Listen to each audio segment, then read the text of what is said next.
A Perth bikie boss is dead. High-ranking rebel Nick Martin, underworld execution. A sniper. A single shot. Organised underbelly hit. Nationwide manhunt. Before the war breaks out. It's been 3 months since Rebels bikie chief Nick Martin was gunned down with a single shot at the Perth Motorplex. Since then, everyone in Australia, certainly everyone in the WA Police Force, is wondering one thing: who pulled the trigger? Some people are convinced it must have been a professional hit because only a professionally trained sniper could have hit the target at such a distance. Other people reckon that armed with a modern firearm, just about anyone could have clipped him. We're here today to put the theories to the test and answer the question: how hard is it to make a 300-metre kill shot? Zane, talk us through this rifle that you're holding at the moment. So this is a Weatherby 243 calibered rifle. So it's a typical high-powered rifle. It's got a synthetic stock, stainless steel metalwork. It's a typical hunting scope on the top. We've got a typical bipod on the front for resting on that you would use if you were out in the field. So the bullets get put into the magazine internal. The bolt strips the bullets out of the magazine and puts them into the barrel. When it's fired, the bullet exits out of the muzzle of the barrel. So it's a top-loading rifle? Exactly, yep. All right. And how many of these rifles would there be in Australia right now? So in Australia, I'd estimate there'd be around about 100,000, if not more, of typical high-powered rifles like this.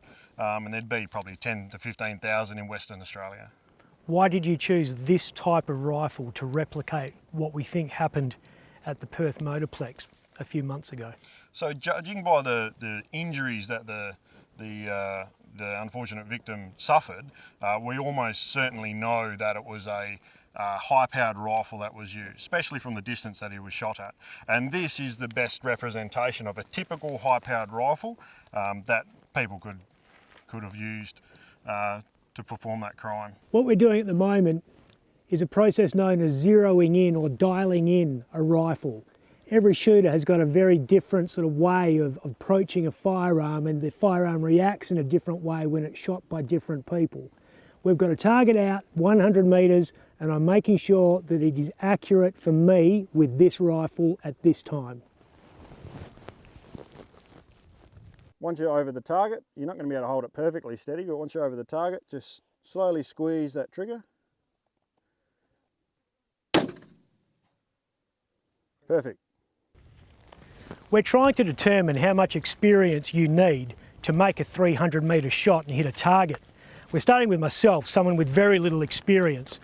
My colleague Rourke Walsh grew up on a farm and knows his way around a rifle. And at the other end, we've got Zane Beaton from Beaton Firearms, an expert shooter.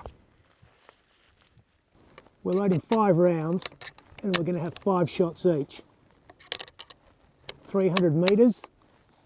The wind has just picked up a little bit, and it's actually not terribly different to the conditions when Nick Martin was shot at the Motorplex back in December. Right, we've got a round in the chamber now. Firing first shot. Yep, hit. Give it a bit more wind, aim to the right a little bit. Yep, perfect. Right in the middle. Right next to the previous hole. Right next to the previous one. So the first round, Ben, the wind's coming from right to left. Yep. On the night of the shooting, the wind was coming from left to right. Yep. The wind was coming from right to left, and you would have hit him just in the armpit. Yep. That's where it was hit. You've got four quite visible shots. The person that shot Nick Martin only had 1 shot. And the first shot that I'd fired hit the target, it was low and it was left. And there was no, I didn't coach you or anything to try and get you on target. You used your own relatively limited knowledge. Yep. Right in the guts, yeah? Beautiful. Right next to the previous shot. Yep, perfect. Rourke's just hit 5 shots out of 5. They were pretty close together as well. Yeah, so his first shot was a little bit low on the target, which is common for someone who's a bit bigger, who resists the recoil a bit more, to shoot low. So I gave him a couple of extra clicks and he shot four shots very close together. For the purposes of this experiment though, his first shot hit. Absolutely, yep.